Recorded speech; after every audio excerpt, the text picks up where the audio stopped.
Bem-vindos à nossa aula. Hoje, na aula de Geografia, eu vou trabalhar com vocês o assunto Europa. Para tratar desse continente, não vou me referir aos aspectos físicos, mas propriamente aos aspectos socioeconômicos, problemas que a Europa enfrenta atualmente. Esse continente que muito influenciou o mundo, desde aí do Império Romano, das grandes navegações, dos processos de colonização em que a Europa colonizou a América, né, e outras partes do mundo, como também a Ásia. E o que acontece? Então, a Europa atualmente ela atingiu um índice de desenvolvimento socioeconômico muito alto, tornando o continente um polo atraente, né, para a população de outros continentes, né? E o que acontece? Então, vamos analisar aqui um parâmetro, né, o parâmetro população, para iniciarmos de forma mais detalhada a nossa aula. Então, a densidade demográfica da Europa tem uma média de 71 habitantes por quilômetro quadrado. Isso aqui varia, porque um exemplo, a região ali do Principado de Mônaco, né, supera os 13 mil habitantes por quilômetro quadrado, tem uma extrema concentração, certo? A população europeia é de aproximadamente aí 745 milhões de habitantes, o que corresponde, né, a 12% da população mundial.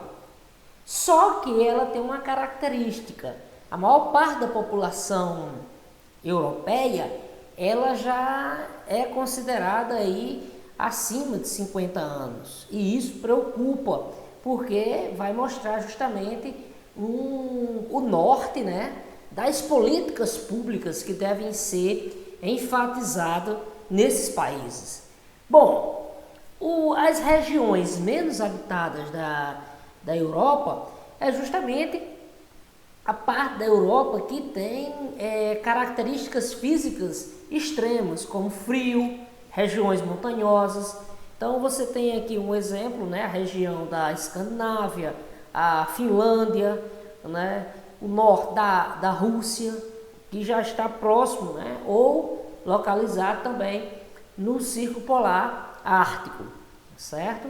E o que acontece?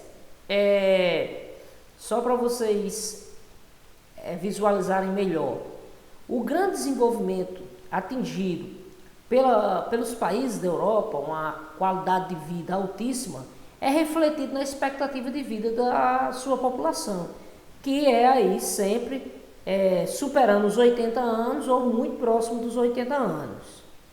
E isso faz com que, aqui, ó, observe bem, quando se consta que quase um terço, né, de cerca de 400 milhões de habitantes da União Europeia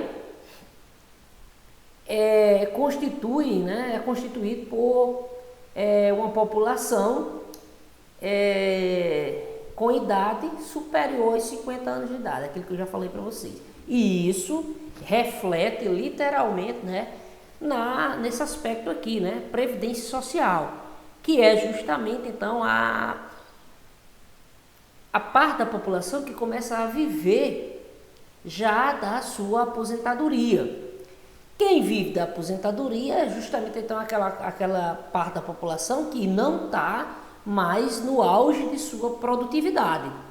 E aí, a Europa vai ser futuramente formada por países de pessoas aposentadas, né? Então é um grande desafio. Aqui a pirâmide etária, né? A pirâmide etária justamente ela mostra que está ocorrendo um estreitamento na base, né, que aqui é a população de jovens, ó, que vai de 0 a 24 anos. Essa aqui é a porção da população, ó. Essa aqui no ano de 2005 e essa segunda pirâmide do ano 2050. Observem então aqui a população acima dos 70 anos, que já é considerável, né? já é considerável. Em 2050, olha o tamanho do gráfico aqui como ficou, né? Então, quando você chega aqui nessa linha, já é uma cifra de 200 milhões de habitantes. Observe bem aqui, olha, que só com 80 anos, né, ou mais, vai ter aqui uma população superior a 40 milhões de habitantes, olha, de homens, olha, 20 milhões de homens e mais de 20 milhões de mulheres. Então é uma grande quantidade de pessoas no continente, né? E isso aqui distribuído nos vários países, né? Então hoje, né, a maior parte da população da Europa ainda está nessa faixa aqui, ó, essa faixa aqui que vai dos 25, né, aos 60 anos, essa parte aqui do gráfico. Porém, nos próximos 30 anos, essa população madura, né, de 40, de 50, vai estar chegando aí na casa dos 60, 70 e 80 anos. E isso faz justamente, então, mudar, porque a população que está entrando no mercado de trabalho, que paga impostos para manter o equilíbrio com as aposentadorias, ela está diminuindo. Qual vai ser a consequência disso? É o grande desafio. Outro aspecto, né, então aqui eu vou apresentar uma divisão que existe no continente, né? A Europa nórdica, ela é formada por países como Noruega, Suécia, Finlândia, Dinamarca, Islândia, né? A parte meridional, né, é formada então por Portugal, Espanha, né, Grécia. Então esses países, além dessa divisão geográfica, né, existem diferenças também no aspecto da sua população, características das suas populações. A população nórdica, né, ela tem uma característica, né, de geralmente, né, a população de pele clara, né, de olhos, né, verde ou azuis, geralmente olhos claros. Já a população da Europa meridional, ela que corresponde ali aos países como Espanha, Portugal, justamente, né, são pessoas com características de pele mais escuras, né, então, como também, né, olhos escuros. Então, só uma diferenciação no aspecto da população, né, no aspecto de etnias.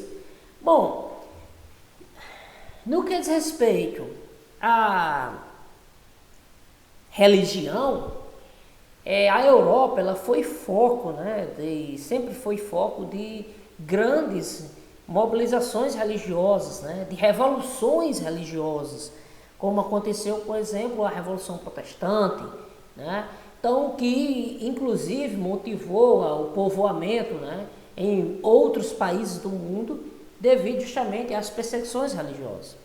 Atualmente, né, a maior parte da população da Europa ainda pratica o catolicismo, certo? O catolicismo, daí você tem países como Itália, Portugal, Espanha, né? Porém, o protestantismo é uma religião também muito numerosa, né? Principalmente em países como a Alemanha, Inglaterra, né, onde se desenvolveu, né, Suíça, né, onde se desenvolveu ali o luteranismo, o calvinismo e o anglicanismo, que foram justamente ali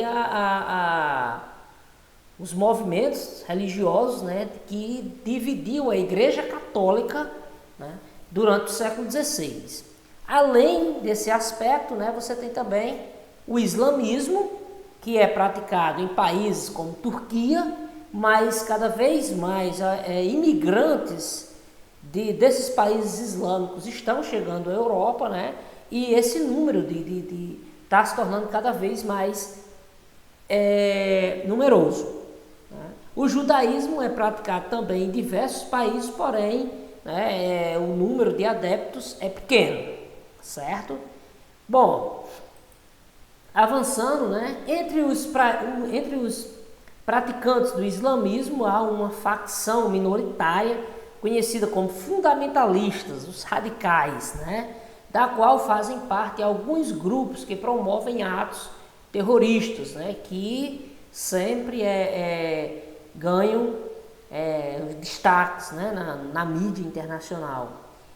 E geralmente eles atacam eventos, né? Eventos esportivos ou então eventos religiosos, certo? Na França, né? Na França em 2004 acontece então aí também, já devido a esse enfrentamento ao terrorismo, a justamente esse medo que parte da população tem, né? De práticas terroristas, começa então também a surgir um movimento anti-islâmico, não é? Que de certa forma também mostra um certo preconceito, porque os praticantes do islamismo, eles não são, não é? Radicais, é uma minoria fundamentalista que provoca esses atos, né? E aí começa toda uma situação de um impasse, né? No que diz respeito às práticas religiosas. Em 2004 foi muito divulgado, né? Uma lei que surgiu na França que proibia, né, a entrada de alunos, né, com sinais religiosos, certo? No exemplo aqui era justamente, teve uma resistência, uma crítica muito forte às alunas que professavam o islamismo e usavam, né, o véu no cabelo, né, para justamente reclamaram muito, né, que estavam sendo impedidas de estudar, né, e ao mesmo tempo declarar sua posição religiosa. Bom, atualmente a Europa ela enfrenta uma grande quantidade de imigrantes, né, e isso tem gerado problemas, como por exemplo a xenofobia, certo? Que faz com que muitos países queiram justamente fechar sua fronteira, né? Resistam muito à entrada de população estrangeira. Veja só aqui, países, né, com população natural de outros países, né? Então, exemplo, né, os países aqui como a Alemanha, né, 12% da população, né, é um percentual, né, de outros países, né? Então aqui França, Espanha, Portugal tem uma população entre 4% e 12%, né, que não é de origem natural, né? Itália, né, menos de 4%. Certo? Então, só para você ver aqui, é só uma demonstração de como a população da Europa, né, atualmente, ela já está extremamente influenciada por população estrangeira, né, por população imigrante. E esses imigrantes, quando vão para a Europa, justamente, eles levam com eles justamente suas práticas religiosas, né, seus costumes, e isso tem gerado, né, uma resistência.